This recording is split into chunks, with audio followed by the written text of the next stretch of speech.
Oh, just look at that silhouette. You all know who this is gonna be. Yeah, it's fucking Batman. Do I even really need to explain this? It's fucking Batman. Just listen to him say it. I'm Batman. God, it's fucking Batman. But okay, for the sake of some integrity, I'll go into more detail.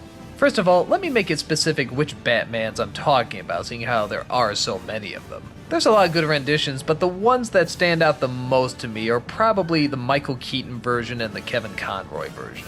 These guys are the definitive Dark Knights. Yeah, I know, what, no Christian Bale? Those weren't street thugs. They were trained killers. Yeah. No, but even taking the goofy voice out of it, I still stand by these characters the most. Where the Christopher Nolan version seemed to really like to spell out what the character was going through, and yet seemed to really like to have him be duped every possible second. Yeah, just hold that duh face even more, it makes you look more empowering. Duh! These two versions definitely showed their weaknesses as well, but more often showed their strengths. Whenever something did get the best of them, they never looked confused or dumbfounded.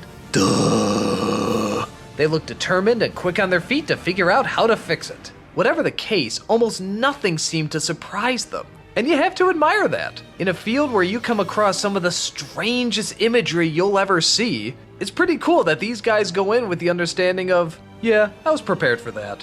And that's what they pretty much are. They're the people that are never intimidated by anything, or at the very least, don't show that they're intimidated. There's certainly times in both of their story arcs where they do show their weaknesses and when they are letting the stress finally get to them, but they do their best to keep it their problem and not anybody else's problem. I really respect that. Batman has almost gained this reputation now as the brooding jerk who just waits in the shadows and never trusts anybody.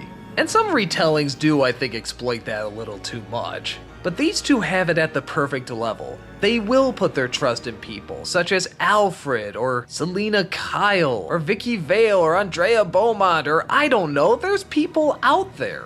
But the point is, it's still only a distinct few, and they still at least try to make an effort to battle it themselves before actually going to someone else to ask for help. And they do it when they finally know they need help. They're not stubborn, they're smart. This is a character that has so many demons to battle. And with these interpretations, you never have a doubt that they won't be able to battle them, but you never quite know how they're going to do it. You just know they're gonna do it the right way.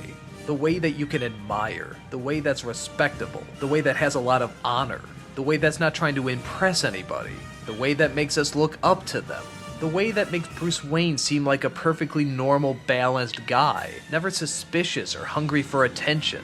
Batman was the ultimate hero growing up. He represented tragedy at a young age, but an overcoming strength in his later years, with that strength always being challenged, but never being truly defeated.